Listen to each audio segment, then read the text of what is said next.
I'm a tech that works on electrical equipment. I was wearing a gray uniform with a hard hat. My company's logo is in green in front of my hard hat and shirt. I'm working at a certain site and went on lunch break. Bought some small tools from a nearby Home Depot and a burrito from a taco truck in the same area. I went to sit down on a bench near the parking lot to eat my burrito. Some customer from Home Depot came out and walked over to me. "Hey, there's none of the big carts near the store, you should move some." I recognized immediately what was happening and will usually only say those glorious words once. "Oh no miss, I don't work here." She just stands in front of me. I take another bite of my burrito. She points at the carts. Me, that wasn't my cart, I was only buying small tools. "Lady, I know you're on your lunch break but someone needs to move those." Me, you, too, can make a difference. "Lady, what? What are you talking about? Can you just move those?" "No." She stands there for like a solid minute. I'm going at it with my burrito. She walks away. I thought that was the end of it. I'm grabbing my backpack and about to walk away.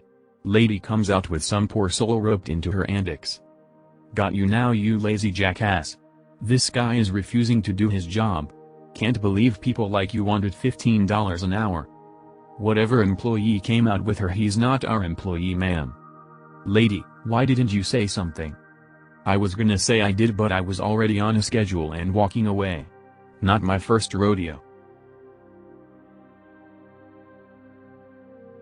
I am a field service technician who has multiple contracts with Lowe's and Dollar General.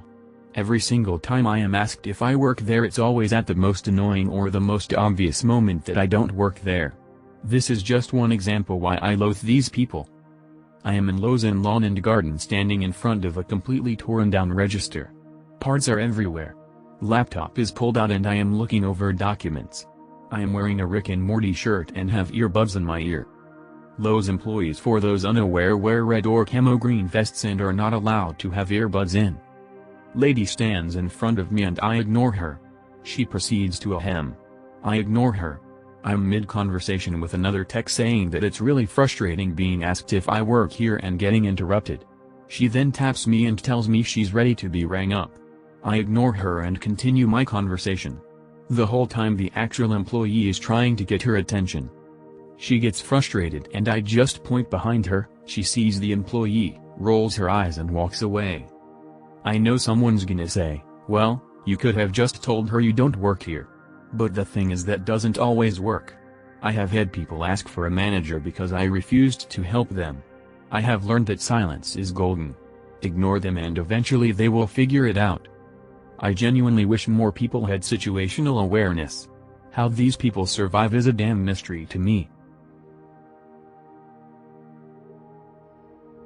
Backstory: I'm a 19-year-old male in a high school district program for special needs. I have high-functioning autism, where when you graduate from your high school you have an option to have your diploma withheld and get some work experience through an internship program via the district. Learn how to live on your own: cooking, cleaning, laundry, taxes, workplace technology, making a resume, looking for jobs, and job labs, food cart, grocery store, janitorial, and copy center, work a supported worksite, having a teacher as a supervisor at an internship with other interns, and an independent worksite, where a teacher isn't present at an internship and you're on your own with just the store employees. Then get to VR, vocational rehabilitation, once you have graduate from that, and get to go to a college, university of your choice which is paid through the state.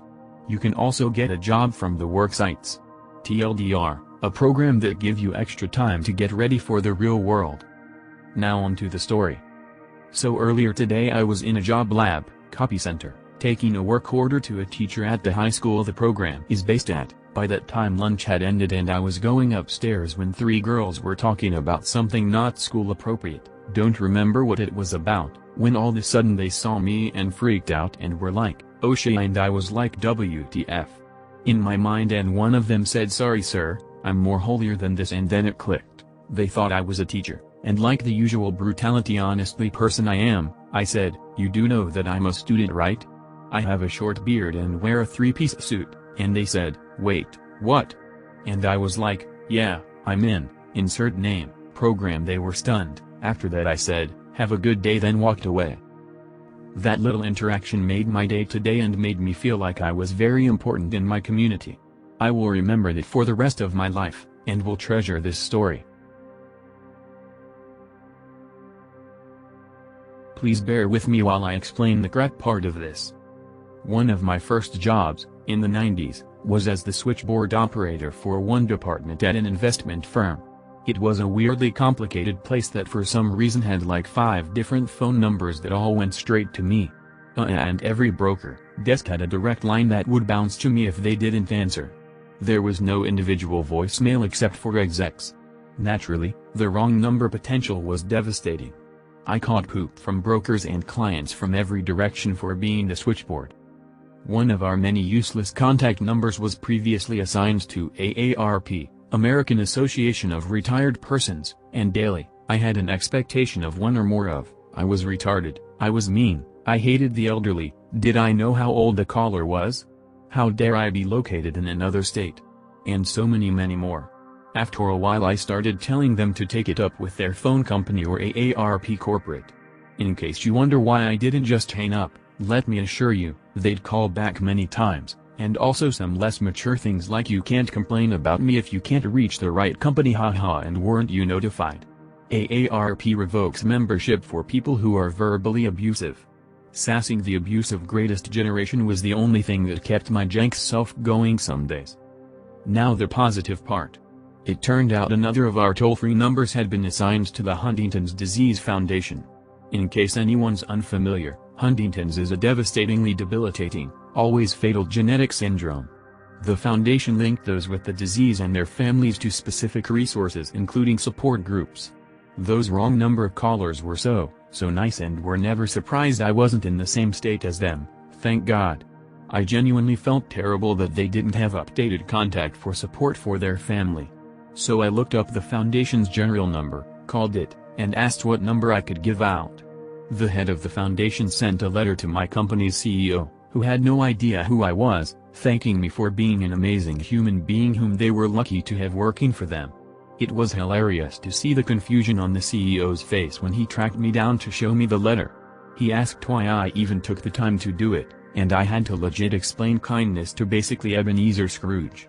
I didn't even know he was the CEO until he introduced himself and I never saw him again afterward. Honestly, being able to help with that made me hate my job a little less for a couple of months before I bailed. Not a really outrageous story, but there you go. Edit, words.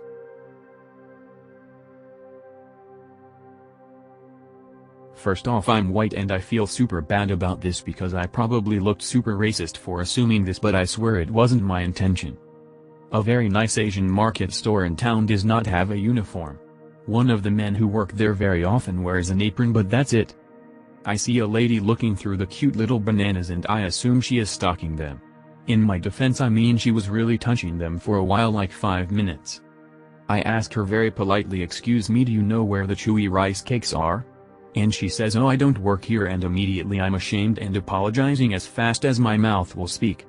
But she ended up being very nice and said she completely understands. She ended up helping me find the rice cakes anyways because she went to the store so often she knew where it was. Smile. TLDR, dumb white me went into an Asian market and assumed a nice Asian lady looking at bananas worked there. She helped me find my stuff anyways. Edit. I think a lot of people think I posted this because I feel horribly guilty about what happened. I don't, because it was genuinely not with racist intention. I just thought it was wholesome of her to show me where the rice cakes were, haha. Don't get me wrong, I do feel bad that it came off racist and I was embarrassed, but PLS don't worry about me in the comments. I posted this because it was a cute wholesome story, smile. Years ago, a new Lowe's opened in my town and my co-workers and I, IT guys, would go to lunch at the nearby fast food places and then spend the rest of our lunchtime wandering around in the new Lowe's just to see what they had and how everything was laid out. As you know, Lowe's employees typically wear a red vest, over business casual dress plus a lanyard with their ID badge. Well, it didn't take long until we would be walking down an aisle as a group, 4 or 5 of us, and someone would walk up and ask us where to find certain items. Since we had been wandering the store, we had a pretty good idea where things were, and since most of the guys with me were from the PC support desk, we had no problem telling them where something was if we knew. Some even mentioned that they had asked another employee and they didn't know, as it was still a very new location. After this continued to happen, we started wondering why so many people were asking us for assistance. Then it clicked. We were dressed in business casual with lanyard with our badges on, so the only thing we were missing was the vest. So, after that we always took our badges off when entering the store and the requests for assistance stopped. This all happened back in the very early 2000s, so I don't think IDontWorkHereLady even existed yet lol.